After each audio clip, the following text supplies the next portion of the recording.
কিয়ামতের ময়দান। হঠাৎ সবাই তাকাবে একদিকে, ইবলিস দাঁড়িয়ে আছে। কিন্তু আজ সে নেতা না, আজ সে নিজেই অভিযুক্ত।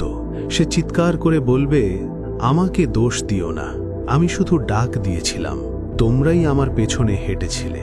সূরা ইব্রাহিম আয়াত ২২। সেদিন বুঝবে যাকে বন্ধু ভেবেছিলে সে ছিল সবচেয়ে বড় শত্রু। একই আগুন, একই আফসোস। ইবলিস আর তার অনুসারীরা একসাথে টেনে নেওয়া হবে আগুনের দিকে। কেউ বলবে, আমাকে ফেরত পাঠাও, কিন্তু উত্তর আসবে না। এখন আর ফেরার কোনো পথ নেই। ইবলিস হারবে, এটা নিশ্চিত। কিন্তু প্রশ্ন একটাই, সে একা হারবে নাকি তুমি তার সাথে? ময়দান ভরে গেছে মানুষের ভয়। সূর্য মাথার ওপর, কিন্তু আলো নেই, শুধু অসহনীয় উত্তাপ। ঘাম নয়, যেন আতঙ্কই শরীর বেয়ে ঝরছে। মানুষ দাঁড়িয়ে আছে একা, কোনো পরিবার নেই, কোনো পরিচয় নেই। যারা দুনিয়াতে অহংকার করেছিল, আজ তারা চোখ তুলতেও সাহস পাচ্ছে না। হঠাৎ ঘোষণা আসে, আজ আলাদা করা হবে। এক পাশে তারা, যারা সত্য জেনেও মুখ ফিরিয়ে নিয়েছিল, অন্য পাশে যারা নিজেদের খেয়ালকেই পথ বানিয়েছিল। ঠিক তখন সামনে আসে ইবলিস। আজ সে নেতা নয়, আজ সে অভিযুক্ত। তার অনুসারীরা চিৎকার করে বলে, তুমিই তো আমাদের এই পথে এনেছ। ইবলিস শান্ত স্বরে জবাব দেয়, আমি শুধু ডাক দিয়েছিলাম, চলেছিলে তোমরাই। এরপর খুলে ধরা হয় আমলনামা। সেখানে নেই অজুহাত, লেখা আছে প্রতিটি গোপন পাপ, প্রতিটি অহংকার, প্রতিটি অবহেলা। যারা ভাবত পরে ঠিক হয়ে যাব, আজ তাদের সামনে আর কোনো পরে নেই। একজন কাঁদতে কাঁদতে বলে, আমাকে আরেকবার ফেরত পাঠাও, কিন্তু কোনো উত্তর আসে না। দূরে তখন দেখা যায় আগুন। নিভৃতে নয়, গর্জন করতে করতে মনে হয় আগুন ডাকছে, যাদের জন্য আমাকে প্রস্তুত করা হয়েছে তাদের আমাকে দাও। সেই মুহূর্তে সবাই বুঝে যায়, এটা শুধু শাস্তি নয়, এটা নির্বাচনের ফল। হিসাব শেষ, সিরাত সামনে, আর জাহান্নাম নিচে গর্জন করছে। মানুষ এগোচ্ছে কাঁপতে কাঁপতে, কেউ হোঁচট খাচ্ছে, কেউ পড়ে যাচ্ছে আগুনে। ঠিক তখনই দেখা যায় তাকে, ইবলিসকে। সে একা, কিন্তু নির্বাক নয়। সে দাঁড়িয়ে আছে এক পাশে, অন্ধকারের ভেতর। তার চোখ জ্বলছে, আনন্দে নয়, বিদ্রুপে।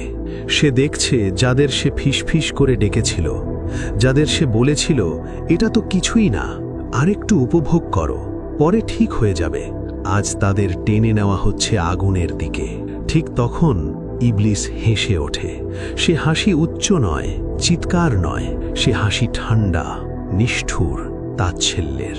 মনে হয় সে বলছে, দেখলে, আমি তো বলেছিলাম, তোমরাই আমার পেছনে হেঁটেছিলে। কোরআনের ঘোষণার মতোই আজ তার কোনো ক্ষমতা নেই, কোনো দায় নেই, কোনো দায়িত্ব নেই। সে শুধু দর্শক। একজন আগুনের কিনারায় দাঁড়িয়ে চিৎকার করে, আমাদের জন্য কিছু করো। ইবলিস তাকায় আর হেসে মুখ ফিরিয়ে নেয়। সে যাদের সাথে জাহান্নামে আনতে চেয়েছিল তাদের সে এনেছে, কিন্তু সেই সফলতার মাঝেও তার শাস্তি ভয়ঙ্কর। সে একা, চিরদিনের জন্য একা। কেউ তার পাশে দাঁড়াবে না, কেউ তার দোষ ভাগ নেবে না। আগুনে পড়ে মানুষ পুড়ছে, চামড়া বদলানো হচ্ছে, যন্ত্রণা শেষ হচ্ছে না। আর দূরে দাঁড়িয়ে ইবলিস হেসেই চলছে, কারণ এই হাসিটাই তার শেষ বিজয় আর তার চিরন্তন অভিশাপ। সেই দৃশ্য দেখে সিরাতে দাঁড়ানো মানুষ বুঝে যায়, যাকে অনুসরণ করেছিলাম সে আমাকে বাঁচাতে আসেনি, সে আমাকে আগুন পর্যন্ত পৌঁছে দিয়েছে। এখানে প্রশ্নটা ভয়ঙ্কর, আমি কি তার হাসির কারণ হব, নাকি আজই পথ বদলাবো? কারণ সেদিন হাসি থাকবে শুধু তার, আর আফসোস থাকবে চিরকাল। ইবলিসের শাস্তি হঠাৎ আসে না, এটি ধাপে ধাপে নেমে আসে। প্রতিটি ধাপ আগের চেয়েও বেশি ভয়ঙ্কর। ইবলিসকে রাখা হবে এমন এক স্তরে যেখানে সে কাউকেই দেখতে পাবে না। একদিন যে সত্তা লক্ষ লক্ষ কণ্ঠ শুনত, আজ সে ডাকলেও শোনার কেউ নেই। এই নিঃসঙ্গতা তার আত্মাকে প্রথমে ভেঙে দেয়। আগুন তার শরীর গ্রাস করবে, চামড়া পুড়ে যাবে, হাড় গলে যাবে, তারপর আবার নতুন করে সৃষ্টি করা হবে। কিন্তু এক সেকেন্ডের জন্যেও সে অজ্ঞান হবে না। সে প্রতিটি পোড়া অনুভব করবে, প্রতিটি মুহূর্ত। এই সচেতন জ্বলন তার শাস্তিকে বহু গুণ বাড়িয়ে দেয়। তার চোখের সামনে ভেসে উঠবে তার অতীত। সে মনে করবে কাকে কাকে সে বিভ্রান্ত করেছিল, কিভাবে সে সত্য জেনেও অস্বীকার করেছিল। এই স্মৃতিগুলো আগুনের মতোই জ্বালাবে, কিন্তু সে কাউকে দোষ দিতে পারবে না, কারণ সে একাই সেখানে। এই শাস্তির কোনো শেষ নেই, মৃত্যু নেই, অজ্ঞান হওয়া নেই, এক মুহূর্তের বিরতিও নেই। প্রতিটি মুহূর্ত নতুন করে শুরু হবে, নতুন করে পোড়া, নতুন করে উপলব্ধি। এই অনন্তকালই তার সবচেয়ে ভয়ঙ্কর শাস্তি। সবচেয়ে ভয়াবহ সত্য, এখানে কোনো ক্ষমা নেই, কোনো দরখাস্ত নেই, কোনো দ্বিতীয় সুযোগ নেই। যে সত্তা মানুষকে বলেছিল পরে তওবা করো, আজ সে বুঝে এখানে আর কোনো পরে নেই। এই ধাপগুলো কল্পনা করলেই হৃদয় কেঁপে ওঠে, কারণ প্রশ্নটা ভয়ঙ্কর। যার পরিণতি এত গভীর অন্ধকার, তার পথে এক মুহূর্ত হাঁটাও কি নিরাপদ? এই প্রশ্নের উত্তর সেদিন দেওয়া যাবে না, এই উত্তর দেওয়ার সময় এখনই। যারা আল্লাহকে ভুলে ইবলিসের অনুসরণ করেছিল, তাদের জন্য জাহান্নামে শাস্তি শুধু আগুন নয়, শাস্তি জীবনের প্রতিটি প্রয়োজন দিয়েই শুরু হয়। জাহান্নামে ক্ষুধা লাগবে, ভয়ঙ্কর ক্ষুধা, কিন্তু সেখানে খাবার হিসেবে দেওয়া হবে জাক্কুম। কুরআনে বর্ণিত এই গাছের মূল জাহান্নামের গভীরে, আর তার ফল শয়তানের মাথার মতো বিকৃত। ক্ষুধায় কাঁপতে কাঁপতে তারা সেই ফল মুখে তুলবে, কিন্তু মুখে দেওয়া মাত্র তা আগুনের মতো জ্বলবে, গলা পুড়ে যাবে, পেটের ভেতর ঢুকে ফুটন্ত তরলের মতো ফেটে যাবে। তবু খাওয়া থামবে না, কারণ ক্ষুধা তাদের বাধ্য করবে। খাওয়ার পর তৃষ্ণা আরও বাড়বে, তারা পানীয় চাইবে, কিন্তু যে পানীয় এগিয়ে দেওয়া হবে তা পানি নয়, ফুটন্ত তরল, তামার মতো গলিত, তার সাথে মেশানো পচা রক্ত আর পুজ। দুর্গন্ধে শ্বাস নেওয়াই কষ্টকর, মুখের কাছে আনতেই ঠোঁট জ্বলে ওঠে, এক চুমুকেই গলা আগুন হয়ে যায়, পেটে নামলে ভেতরটা যেন ফেটে পড়ে। তবু পান করতেই হবে, কারণ তৃষ্ণা ছাড়বে না। এই পানীয় আরাম দেয় না, এই পানীয় শাস্তি বাড়ায়। আর ভয়ঙ্কর সত্য হল, এটা একবারের না, বারবার, অনন্তকাল। এই দৃশ্য কল্পনাই হৃদয়কে কাঁপিয়ে দেয়, কারণ যেখানে পানি পর্যন্ত যন্ত্রণা, সেখানে মুক্তি বলে কিচ্ছু নেই। জাহান্নামে তাদের পোশাকও আগুনের, আগুনের জামা, আগুনের শিকল, আগুনের শয্যা। চামড়া পুড়ে শেষ হয়ে গেলে নতুন চামড়া দেওয়া হবে, যেন শাস্তি কমে না। এটা কোরআনের প্রতিশ্রুতি। হঠাৎ অন্ধকারটা নড়ে ওঠে, আগুনের ভেতর থেকেও কালো ছায়া এগিয়ে আসে। চোখে পড়ে না, কিন্তু উপস্থিতি অনুভব করা যায়। তারপর দংশন। এই সাপের কামড়ে রক্ত থামে না, মৃত্যু আসে না, বরং যন্ত্রণাটা জেগে ওঠে। এক মুহূর্তে মনে হবে ব্যথা শিরা বেয়ে দৌড়াচ্ছে, শরীর নয়, মনে হয় ভেতরটা জ্বলছে। সাপ পেঁচিয়ে ধরে, ছাড়ে না, আর এক কামড়, তারপর আর একটা। চিৎকার করতে চায়, কিন্তু কণ্ঠ আগেই পুড়ে গেছে। নড়তে চায়, কিন্তু যন্ত্রণায় শিকল হয়ে গেছে। এখানে বিষ মারে না, এখানে বিষের কাজ একটাই, যন্ত্রণা বাঁচিয়ে রাখা। যখন মনে হবে এবার শেষ হওয়া উচিত, ঠিক তখনই দংশন নতুন করে শুরু হয়। কারণ এই আযাবের নিয়ম একটাই, শেষ নেই, বিরতি নেই, মুক্তি নেই। এই সাপ শুধু শরীর কামড়ায় না, আশাকেও কামড়ায়। আর তখন বোঝা যায় জাহান্নামে কিছুই হঠাৎ নয়, সবকিছুই নিজের বেছে নেওয়া পথের জীবন্ত ফল। এই শাস্তির মাঝেও তারা অজ্ঞান হবে না, ভুলে যাবে না। প্রতিটি দংশন, প্রতিটি পোড়া, প্রতিটি আর্তনাদ সব অনুভব করবে স্পষ্টভাবে। আফসোস, কিন্তু কোনো ফেরত নেই। তারা চিৎকার করবে, হে আমাদের রব, আমাদের ফিরিয়ে দাও। কিন্তু উত্তর আসবে, এখন আর ফেরার পথ নেই। যে সুযোগ দুনিয়াতে ছিল তা তারা নিজেরাই নষ্ট করেছে। সবচেয়ে ভয়ঙ্কর সত্য, এই শাস্তি একদিনের না, এক যুগের না, অনন্তকাল। এখানে মৃত্যু নেই, মুক্তি নেই, শেষ নেই। এই বর্ণনা শুনলেই হৃদয় কেঁপে ওঠে, কারণ কোরআনের সতর্কতা স্পষ্ট। ইবলিস শুধু ডাকে, কিন্তু জাক্কুম খেতে হয় নিজের সিদ্ধান্তের ফলেই, আর সেই সিদ্ধান্ত বদলানোর শেষ সুযোগ এখনই। এটা আগুনের শেষ নয়, এটা আগুনের ভেতরের অধ্যায়। যাদের মনে হয়েছিল এর চেয়ে ভয়ঙ্কর আর কি হতে পারে, তাদের জন্যই এই স্তর। এখানে আগুন স্থির না, এখানে আগুন চলে, ঝড়ের মতো ছুটে আসে। শ্বাস নিলে মনে হবে ফুসফুসে আগুন ঢুকে গেছে। এই আগুনে শুধু শরীর পড়ে না, শ্বাস নেওয়াটাই শাস্তি। হঠাৎ চারদিক অন্ধকার হয়ে যাবে, এত ঘন অন্ধকার নিজের হাতও দেখা যাবে না। এই অন্ধকারে একটা শব্দ শোনা যাবে, অনুশোচনার শব্দ। কিন্তু সেই অনুশোচনা কাউকে স্পর্শ করবে না। ফেরেশতারা আবার আদেশ পাবে, কোনো কথা নয়, কোনো সতর্কতা নয়, শুধু ঠেলে দেওয়া হবে আরো গভীরে। সেখানে আগুনের তাপ কম না, কিন্তু ভয় আরো বেশি। কারণ এখানে মানুষ বুঝতে শুরু করে এই জায়গায় কেউ শাস্তি পাচ্ছে না, এই জায়গায় সবাই বন্দী। সময় থেমে গেছে, কিন্তু যন্ত্রণা থামেনি। প্রতিটি মুহূর্তে মনে হবে এতক্ষণে তো শেষ হওয়ার কথা, কিন্তু শেষ হয় না।